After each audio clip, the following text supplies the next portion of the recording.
We're on. All right, we're back. Yep. Coming Performance Methods Studio doing the video newsletter. You guys will see the acronym VNL. That's what it stands for, even though it doesn't really make that much sense. But we do this all the time. We create our own acronyms. We create our own language within the place, just like every other strength and conditioning coach does that I know. They like to name their equipment after their own players, and they like to name their own exercises. We're no different.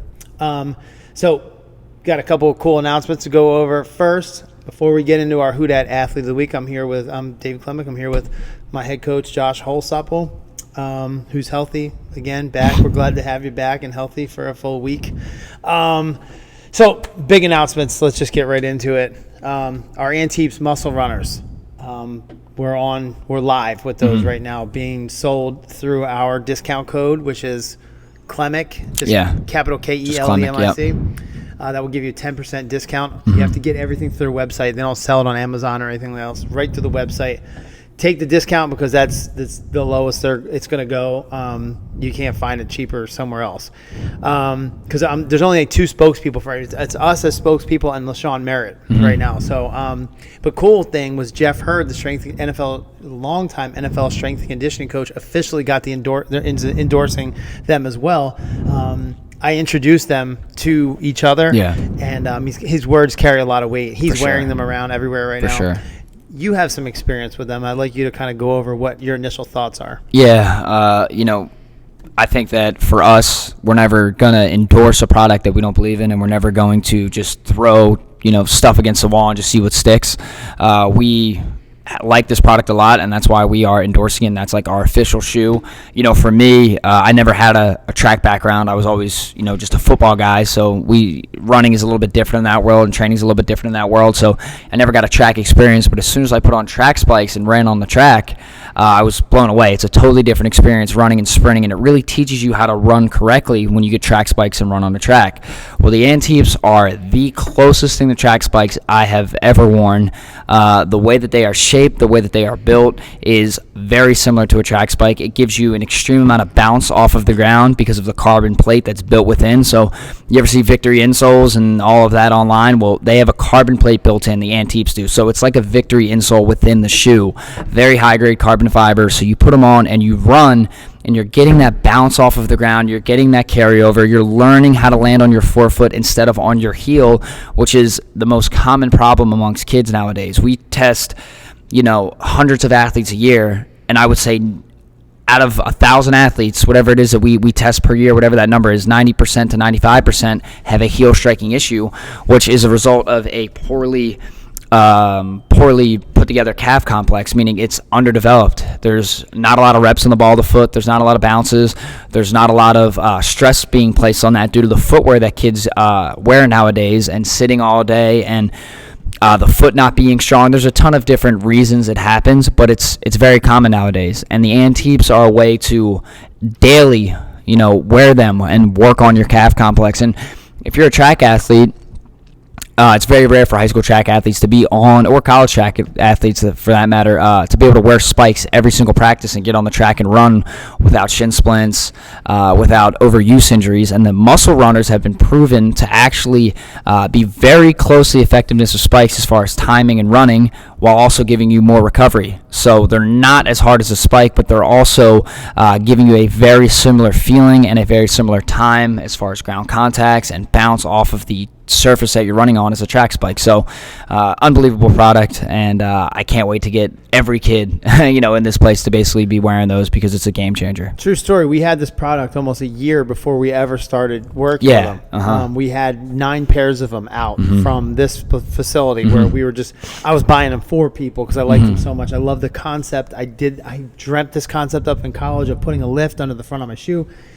It also, by staying on the ball of your foot, you don't interrupt the stretch shortening cycle. Exactly. You want eccentric, an amortization, and a concentric, not eccentric, a block, a stop, amortization, and then concentric. So this is a beautiful way of figuring this out at the calf, at the ankle complex. It's amazing. And not only that, but the sequence at which you run and which you start with your A movement to your B to your stride to the 4 phases happen naturally, and you'll see it. These things make you run nice and easy. We used to stick a marble underneath the bottom of your shoe to keep you up on the ball of your foot. That's an old easy school way to of doing it.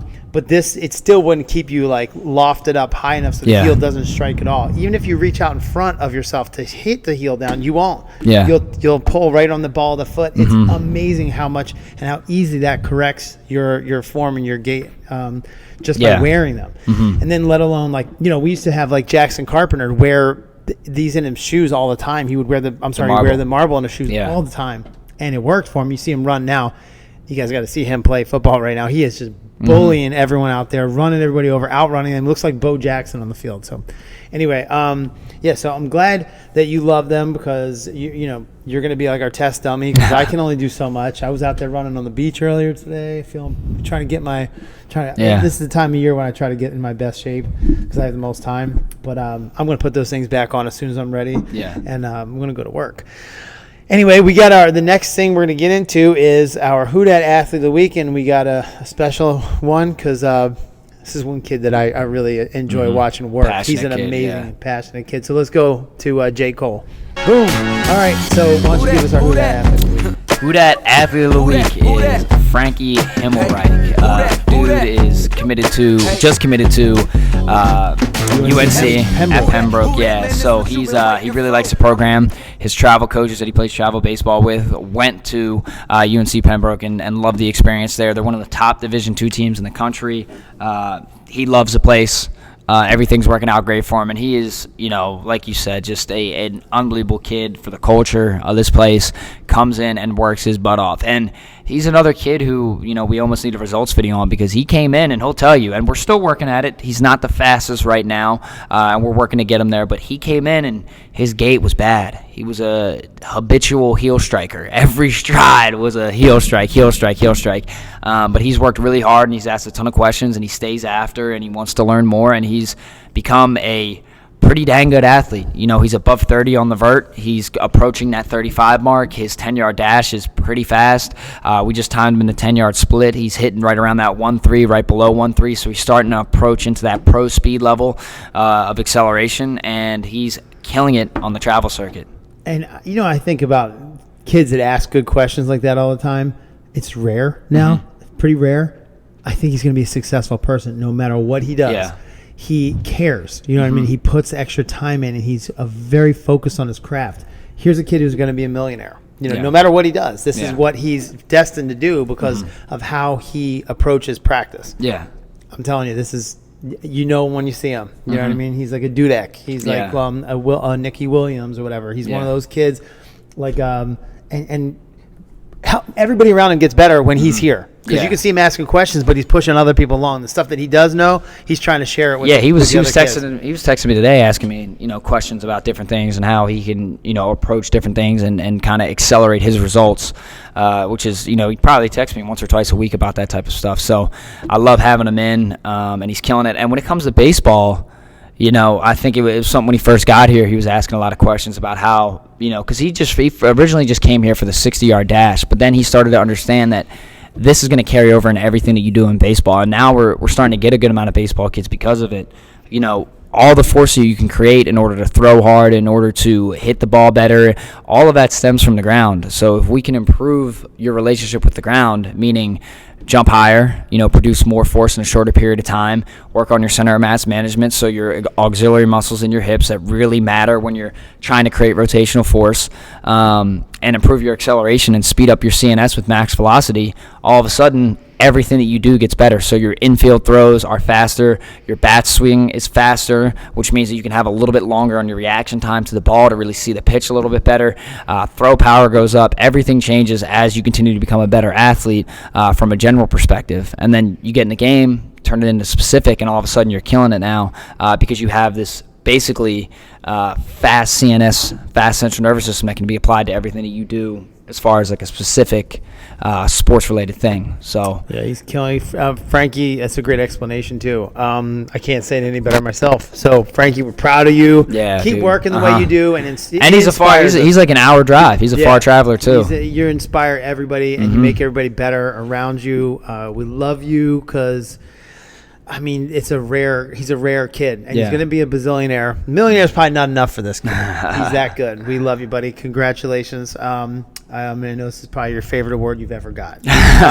Next, we're going to go inside the four walls, where Coach is going to explain what we did this week, or what we're planning on doing this upcoming week, training-wise. All right, so we're to the segment of the newsletter where we talk about what goes on inside the four walls of this place.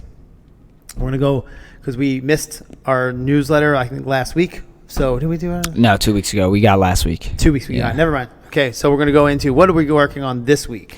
We usually pre-script this stuff out, and it's so we know what we're doing as far as the premises go: acceleration, initial force, center of mass, and max velocity. What are we kind of aiming at this week? Yeah, so acceleration this week, I really want to focus on not rushing acceleration for kids. So you and I talk about, and you really hit on it with all the kids, how acceleration has the most meat on the bone, so you can improve it more than any other part of your run, in that first 10 especially.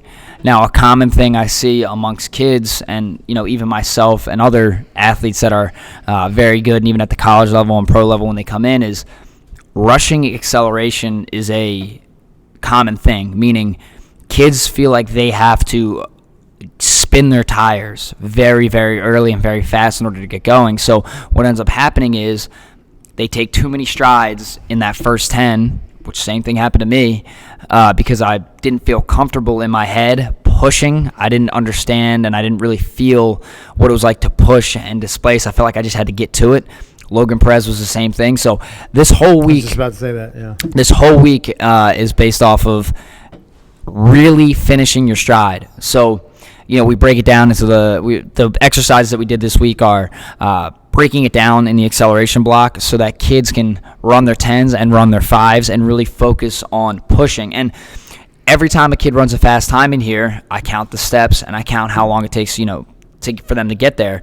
And every time they run it in the right amount of steps, their time is significantly different, because if you add one stride, you're adding a significant amount of time. Although you feel like you're running faster, you're not actually timing out faster. That's a good point. So, I really wanted the kids to understand in acceleration that even though you may feel like you're giving a ton of effort, you're really just spinning your wheels and not going anywhere. Because you can take as many strides as you want, but if you're not actually displacing yourself and moving yourself forward, then you're not really doing too much. The efforts. This is where we have to distinguish the efforts versus outcomes. Yeah. Because you can go. We love your hard work and hard efforts and stuff like that, but it's not like the weight room. You have to be able to complete the motions that you're doing in order, and then relax the backside of all the antagonist muscles when you're training. So it needs skill work to go over. We need 100%. To do it. And when we resist it, we actually put you in an angle that you should be sprinting from. That's why people have, this is a weird thing, but how many people run faster times while it's being often resisted? Yeah, especially bigger guys. Like the bigger you are, a lot of these kids, even sometimes with girls too, and younger kids even, it happens all the time, because every kid is so comfortable running straight up that when they get on the core, they feel that little bit of resistance, so they lean against the resistance. And now, even though they shouldn't run faster, because they're putting force in the ground in the right direction, they are running faster, which is, the main thing. And that's, something I broke down to the kids yesterday is we have an isolation block to isolate the muscles that we know are the key movers in acceleration, for instance, and then we have an application block up at the top. We start with application, and that application block is basically reflecting all of the prior workouts that you did. So all of the workouts that you did prior to that application block today were meant to create better physical tools, better physical attributes, so that you can now take the thing that we are trying to apply and do it better.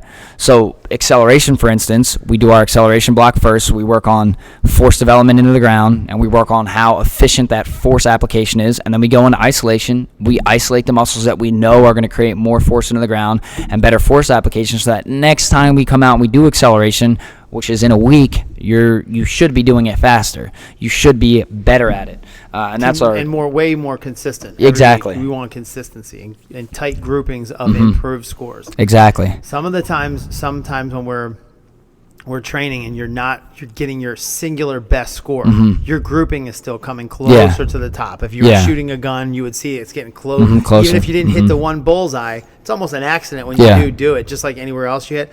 but the grouping gets closer and closer and closer. Yeah. And then all of a sudden you'll be boom, boom, boom, boom, really consistent, and now you have it second nature. And that's honestly why we require everyone to go for 12 weeks. It's a habit-forming process. It's not like we just want to hold you there. We could have said, we want to hold you there. We'll just hold you there year-round. Yeah. We want that habit-forming process to be made, it's developed, and then it's second nature. You're going from conscious. There's an actual pyramid of how this works, and it ends up being subconscious, and it's just part of what you do now. It's built into your skill set now, and you don't have to think about it. It's extremely important. A lot of times you'll run better times here if we stopped you early, but as soon as you get out to the field, you're like, they're still running like that. Like, why are they still doing that? I thought we trained. Like, oh, you didn't listen. It's 12 weeks for a reason, and that's it. Like 12 weeks comparatively to how long you've been running or moving as an athlete is such a small period of time. So we basically have to take everything that you learned and did prior to coming to us and try to take it, fix it, and then you apply it and actually store it, in your central nervous system, so that when you get out to game time or when you get out to practice or whatever you're doing, you can apply it and not think about it.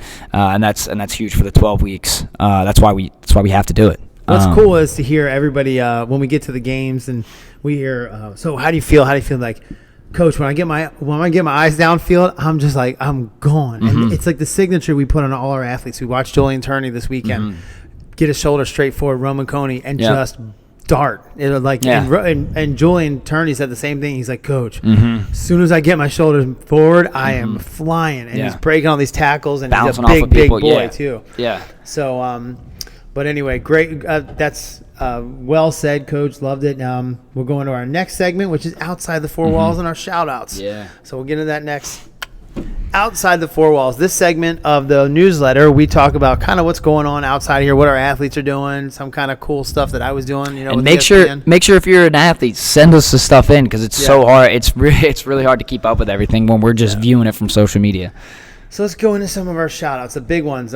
Hunter Watson got some time this week, right? Yeah, amazing. We posted the picture of him looking like Ivan Drago in that picture where he's staring out into the sunset. Yeah. I had to. He looks just like Ivan Drago. It was awesome. It was awesome to see you getting your time. Bo Melton, fumble recovery for the Green Bay Packers. Who else? Logan Perez had his first couple catches and a punt return. Yep. Dave Washington getting some playing time. Allison Amadio starting in her scrimmage for Rutgers and having a great, very, very athletic-looking play. Yeah. It was awesome to see her. If you get on my social media, I shared it. It's amazing. And as tiny as she is, there's a reason why she is playing and starting that position at Division I college in the Big Ten.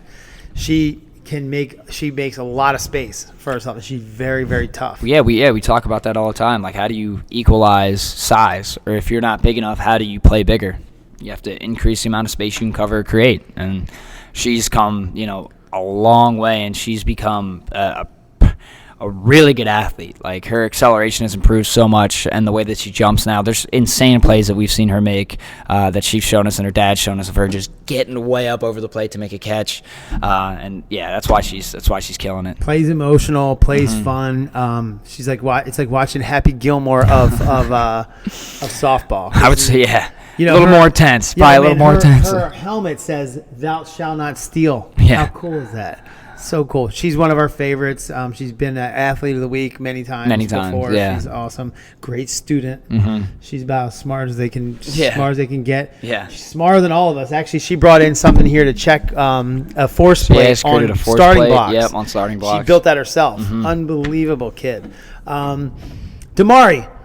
Jeez, Damari, 21 offers now, and they're not. I think more. I think he has more. I think he's like 23 or something. Texas, Michigan, Auburn. Keep them coming. Yeah, A&M, all them. You're going to get them all. Texas A&M.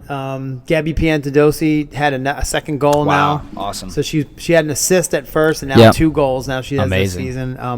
This one on a header, which is awesome. So a couple things we're going to do. We have coming up. We are going to do. You got the Sad brothers too. They just brothers. Got Ohio State. Amari Xavier got Ohio State, which is a big offer.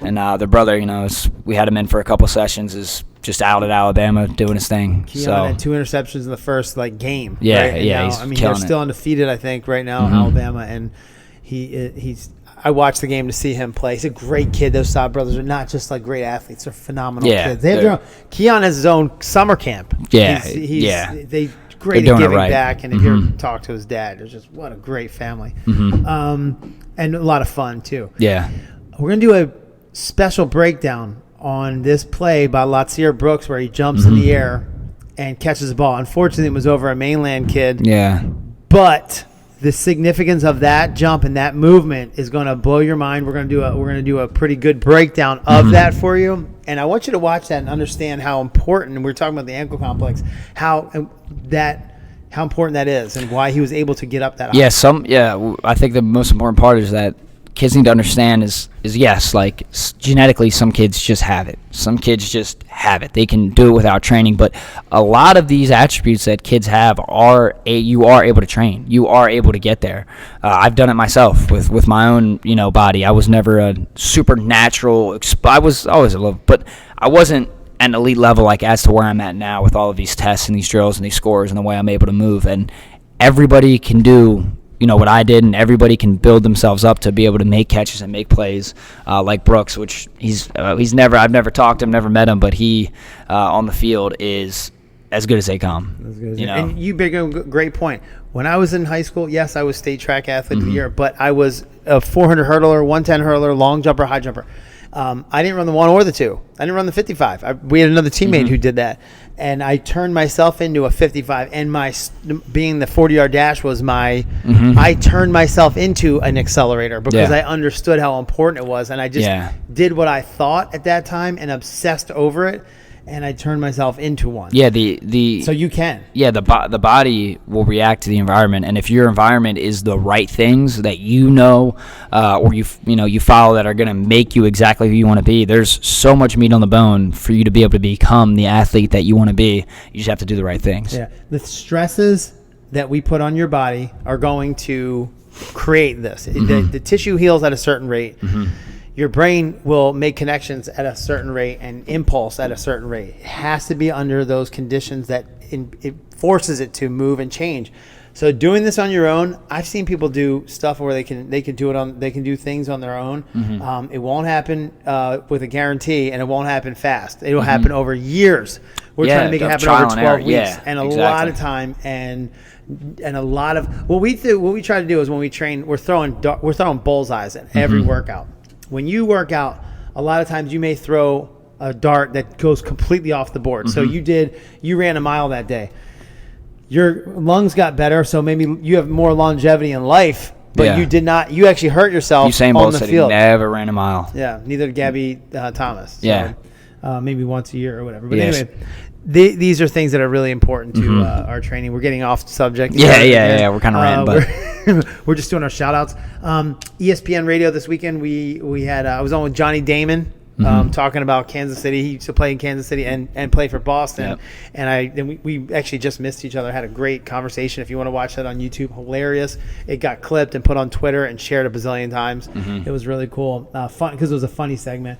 Jeff Hurd, again, who was we had him on last week, talking about the evolution of strength conditioning and where it is now and how it's changed over to the performance more than strength conditioning, but what that meant to him, where it's at right now. We're gonna have him back on. When he's back on, you gotta listen. He's great. We're gonna try to get him on a studio in here sometime. At least get him to call in or whatever. I think that's it. We got everybody. If we didn't get you, make sure you let us know. Be loud about it. Text me. Text Dave. Sorry, Jackson Donovan. We're about to do a breakdown on you. You're not going to even know it yet because you probably won't watch this, but your dad will. We're going to do a little breakdown of Jackson Donovan, who is having a dominant campaign this year at Linwood. So we're going to – and he's with flag football. We knew he was going to play like that. Yeah. I don't even think his dad knew. He was like, hey, he's playing great in flag and this, that. But, when there's other players that are better than him, guess what? No, there isn't. He is balling. He's right developed now. himself to exactly who he's want to be. He worked his butt off, asked a lot of great questions. He's a great kid from a great family. No doubt. All right, that'll wrap it up from the Climax Performance Method video newsletter. First week of October. Let's go.